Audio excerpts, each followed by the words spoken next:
I'm Amy Cherry. This local news is a service of Flagler County's Toyota dealer, Beaver Toyota, here to wow ya. Local health officials say there can be a balance between reopening the economy and keeping COVID-19 in check. John Arking reports. Flagler Medical Director Dr. Stephen Bickle says there are trade-offs, and what he's really hoping is they can come up with a cocktail of measures, as he put it, that don't strangle the economy and keep the virus under control. He says one particular measure could really make the difference. More and more emphasis coming up in the literature and just look what best practices are around the world, that wearing masks, getting as close to universal mask wearing as possible, might be the most cost-effective approach, one single thing that you can do, because, people can still go on about their business, cuts down the transmission rate substantially. There's a graph that I like to look at, and it's based on models, they all are, but it showed that 60% of the people wearing masks that are 60% effective, like homemade masks, is enough to bring the R0 to 1.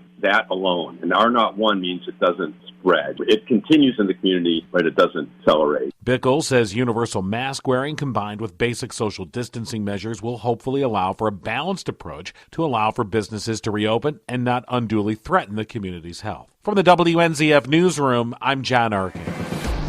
The driver of a lumber truck is dead and a Palm Coast woman seriously hurt after a crash on I-95 in Flagler County. It happened early Wednesday morning just north of Matanzas Woods Parkway.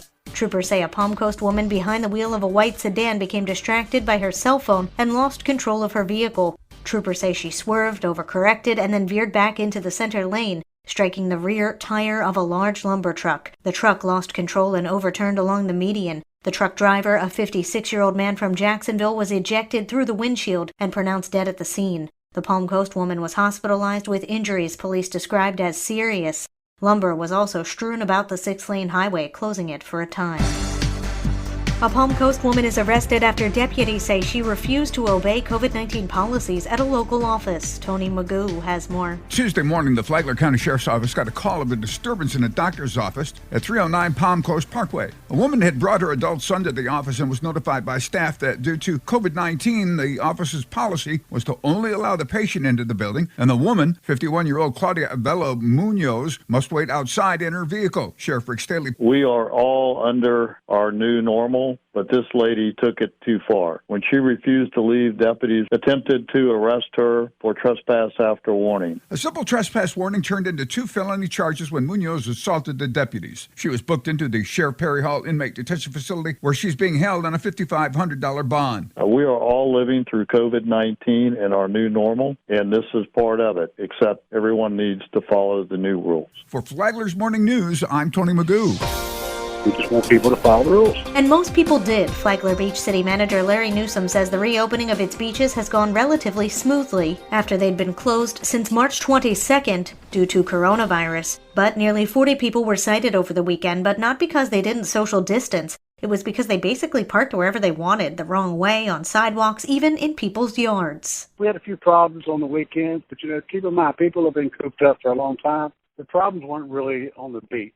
When you think about the beach, it's parking and it's people walking down the dunes, not using the dune wall covers. That's where we saw a lot of problems. And we're trying to look at some remedies. All we can do is make sure that people are informed. And again, if they want to ignore it, and we were given a warning, they may be asked to leave. We don't want to incarcerate people. Those who got parking tickets will have to pay $35. Flagler Beach has asked for a second Flagler County Sheriff's deputy next weekend due to the increase in traffic.